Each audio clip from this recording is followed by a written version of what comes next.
Hello everyone. आज हम अपने इस वीडियो में करेंगे class 8th English the English channel book का चैप्टर 3 गेट सेट गो। इस चैप्टर का सोल्यूशन मैंने ऑलरेडी अपलोड कर दिया है, तो उसका लिंक आपको डिस्क्रिप्शन में मिल जाएगा। तो चलिए चैप्टर स्टार्ट करते हैं। Do dreams really come true? Read the fascinating story of Rachel Thomas. Initiating to learn sky diving, was it an easy start? Let's find out. तो ये जो कहानी है ये भारत की पहली महिला स्काई ड्राइवर की आत्मकथा है, जिनका नाम रेचल थॉमस था। उनके लिए क्या ये सब आसान था? तो इस कहानी में हम यही पढ़ेंगे कि उन्होंने किन तकलीफ़ों के साथ इसे सीखा या उनकी लाइफ में क्या problems I. 20th April 2002 the Mi-8 helicopter hovered over vast plains of snow from a height of 7,000 feet. 20 April 2002 Mi-8 helicopter 7,000 feet की ऊंचाई से बर्फ के विशाल मैदानों पर मंडराता रहा। होवर्ड मीन्स मंडराना। The time was 7:45 p.m. but clear daylight made the world visible.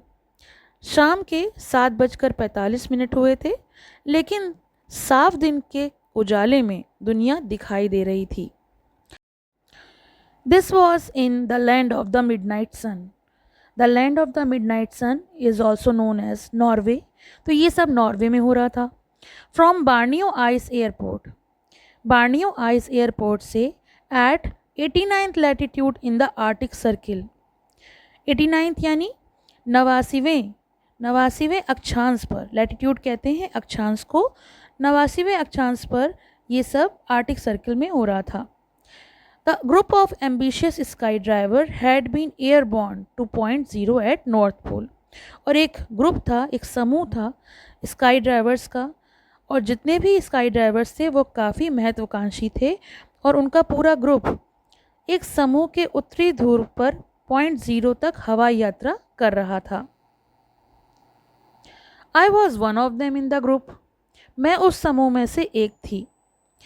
Waiting to plant the Indian flag and create history, being the first Indian woman to do so by skydiving on the North Pole. मैं उस समूह में से एक थी जो भारतीय ध्वज को फहराने और उत्तरी ध्रुव पर स्काई डाइविंग करके इतिहास रचने का इंतज़ार कर रही थी। ये करने वाली यानी ऐसा करने वाली मैं पहली भारतीय महिला थी।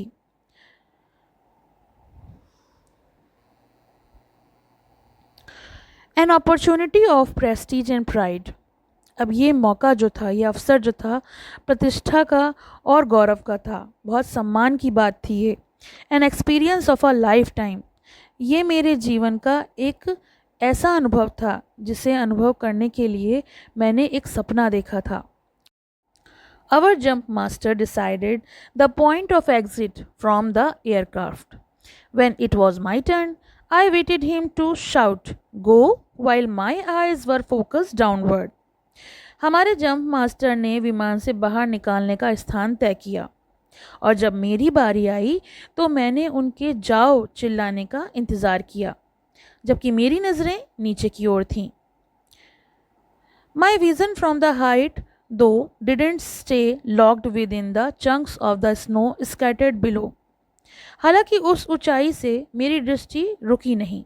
बर्फ के टुकड़े नीचे बिखरे हुए थे और मैं उन्हें देख पा रही थी। It was on the surface of the frozen ocean that I could see my entire life inscribed in uneven crest or throes.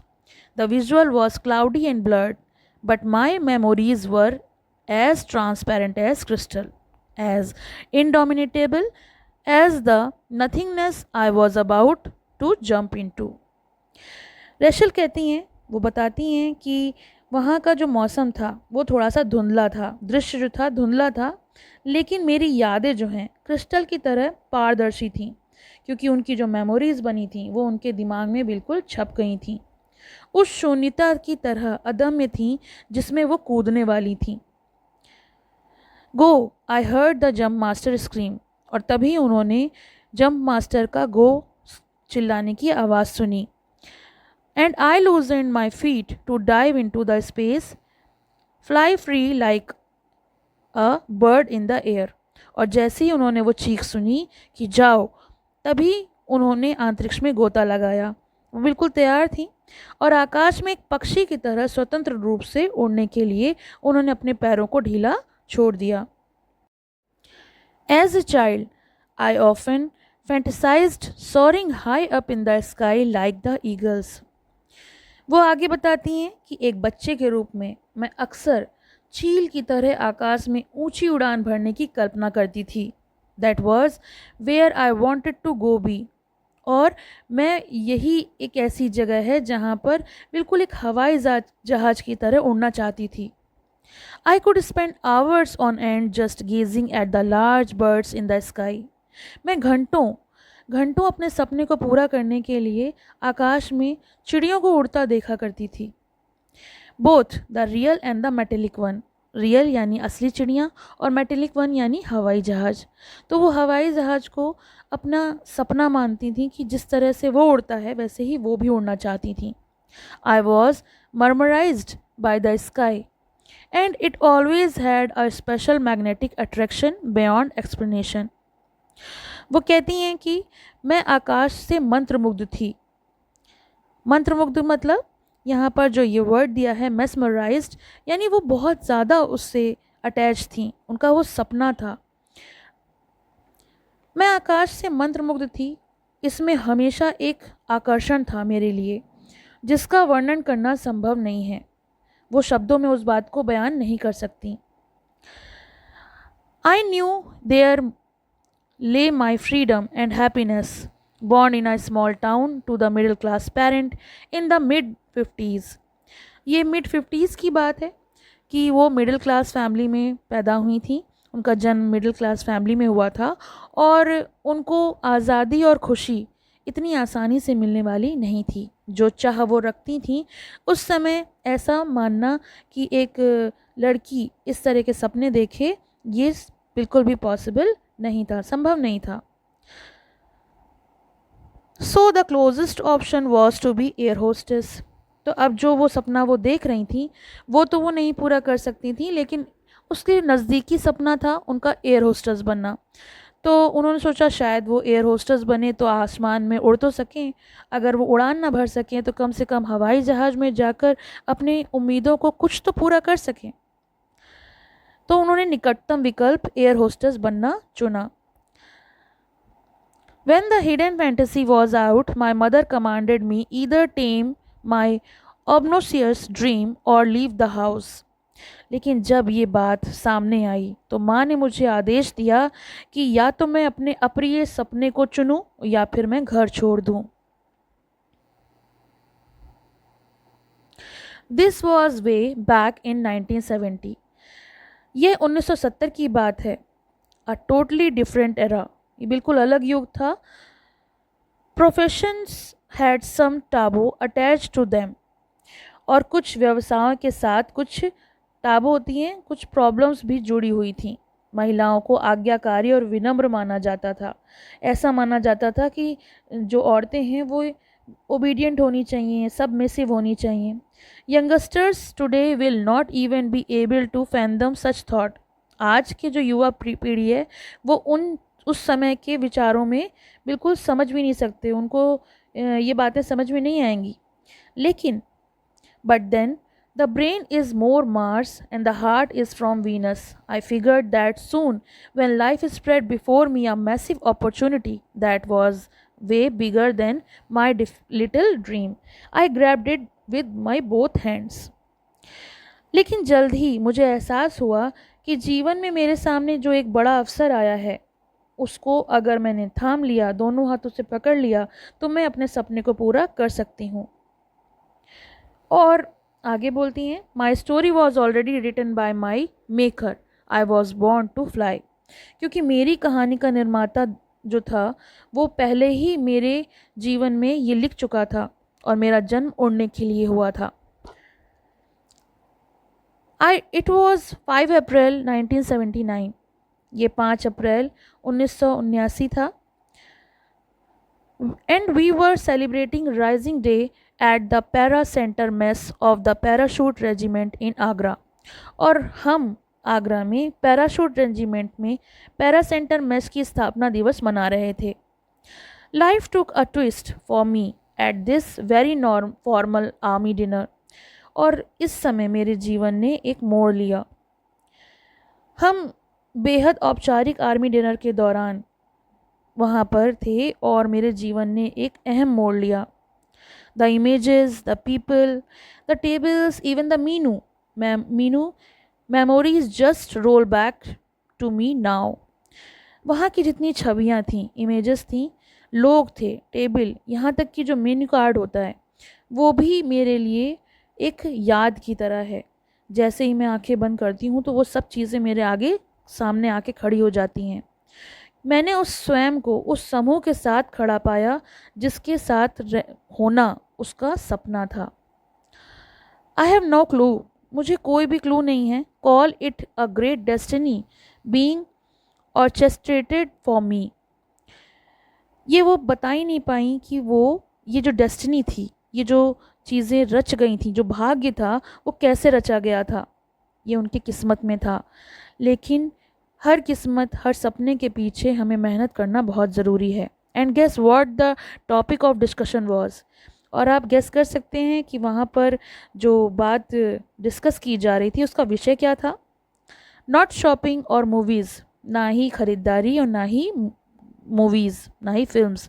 Rather it was about the new institute that was to initiate training for skydiving. बल्कि उस समय नए संस्थान के बारे में discussion हो रहा था जिसमें स्काई डाइविंग के लिए प्रशिक्षण करना शुरू करना था. इंस्टीट्यूट था जहां इसकी ट्रेनिंग दी जा रही थी और इनका तो सपना ही था sky diving. Today, as I close my eyes and transport myself back in time, I cannot fathom how decided to join this bandwagon without a faintest idea of what skydiving was all about. आज जब मैं आंखें बंद करती हूँ और ख़ुद को कुछ समय पीछे ले जाती हूँ तो मैं समझ ही नहीं पाती कि स्काई डाइविंग क्या है. इसका ज़रा सा भी अंदाज़ा लगाए बिना कि किस तरीके से मैं इस बैंड वैगन यानी बैंड बाजे में शामिल हो गई और मैंने फ़ैसला ले लिया. Yes, as a paratrooper's wife. उनके जो पति थे वो एक पैराट्रूपर थे और वो कहती हैं हाँ, मैं एक पैराट्रूपर की पत्नी होने के नाते I had witnessed paratrooping on various occasion and had seen sky diving too. उनकी शादी एक पैराट्रूपर से हुई थी और उन्होंने कहा हाँ, मैं एक पैराट्रूपर की पत्नी के रूप में मैंने विभिन्न अवसरों पर पैराट्रूपिंग देखी थी और स्काई डाइविंग भी देखी थी.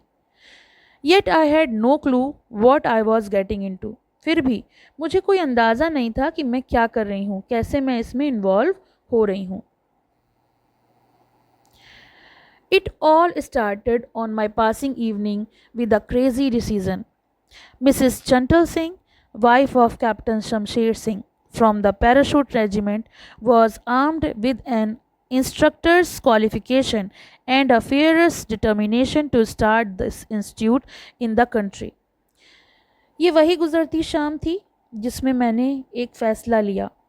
श्रीमती चैंटल सिंह, जो कि कैप्टन की पत्नी थीं, पैराशूट रेजिमेंट के शमशेर सिंह एक प्रशिक्षण की योग्यता और देश के इस संस्थान को शुरू करने जा रहे थे. मुझे याद है कि एक फ्रांसीसी महिला ने बहुत विनम्रता के साथ पूछा था, क्या कोई ऐसी महिला है जिसे स्काई डाइविंग सीखने और प्रयास करने के लिए काफ़ी उत्सुकता हो. On an impulse before she could change her mind, I asked if I could join the fledgling group. इससे पहले कि कोई भी उस बात को बदलता या मुद्दे से भटकता, मैंने पूछ लिया कि क्या मैं इस नवोदित नए समूह में शामिल हो सकती हूँ. समूह में श्रीमती सतेंद्र बाथ और श्रीमती निशा सिंह भी शामिल होने का निर्णय लिया. तो केवल उन्होंने ही नहीं, और 2 महिलाएं भी थीं जिन्होंने निश्चय किया उस बैंड वैगन में यानी उस बैंड बाजे में शामिल होने का. The gleam of mister Chantal Singh's eyes Without waiting or yes or no, she promptly told us the report for ground training the next day at 6 a.m. sharp at the designated training area. इससे पहले कि वो किसी के हाँ या ना का इंतज़ार कर पाती, उन्होंने तुरंत उनको समय बताया कि कल आपकी ट्रेनिंग जो है वो शुरू होगी और आप सबको अगली सुबह ठीक 6 बजे वहाँ पहुँचना है. Those days there were no mobile phones to check with each another, क्योंकि उन दिनों कोई मोबाइल फ़ोन्स तो होते नहीं थे कि एक दूसरे से आप बात कर सकें. Each one decided on their own and we were there, और सब ने अपने लिए जो भी तय किया वो खुद अपने ही डिसीज़न लिया और फिर वहाँ पर वो तीनों पहुँच गए. My husband along with Satendra's husband decided to join the group, और मेरे साथ साथ उनके जो हस्बैंड्स थे वो उन्होंने भी मिलकर समूह में शामिल होने का फ़ैसला किया. My hunch was that he did it more for safety than love और ऑफ द स्पोर्ट. मेरा मानना था कि उसने खेल के प्रति प्यार से ज़्यादा मेरी सुरक्षा के लिए ऐसा किया. यानी जो हस्बैंड्स ने ये ग्रुप ज्वाइन किया था वो अपनी पत्नियों से प्यार करते थे और सेफ्टी के तौर पर उन्होंने इस ग्रुप को अपनी पत्नियों के संग ज्वाइन किया. I was undeterred despite being a small town girl who was not yet 23-year-old, a homemaker and a mother of 2 kids. एक छोटे शहर की लड़की जो अभी 23 साल की भी नहीं हुई थी, एक गृहिणी थी, होम मेकर, और 5 और 3 साल के 2 बच्चों की माँ भी थी. मैं निश्चिंत थी. I must admit and seemed like a train's call it divine affluence. Nothing else mattered save our sole mission to learn skydiving. और वो आगे बताती हैं कि मैं निश्चिंत थी कि मुझे ये स्वीकार करना होगा कि ये एक ट्रांस की तरह लग रहा है. इससे एक दिव्य स्फूर्ति कह सकते हैं. स्काई डाइविंग सीखने का एकमात्र मिशन के अलावा और कुछ मायने नहीं रखता. मकसद क्या था? मकसद उनका यही था, मोटिव उनका यही था, what would I gain from it, कि मुझे इससे क्या लाभ है. उन्होंने ये बिल्कुल भी नहीं सोचा. मेरे मन में एक बार भी ये कठोर विचार नहीं आया. मैं बस इतना कह सकती हूँ कि आकाश ने मुझे एक ऐसा प्रलोभन दिया था जिसने मुझे उत्सुक कर दिया था वहाँ उड़ने को. Whenever I looked up, I felt the strange oneness with the freedom I could find in its vastness. Both Nishi Singh and Satinder Bath had an advantage over me, as neither had babies waiting for their mum at home. But I was determined to do the course no matter what.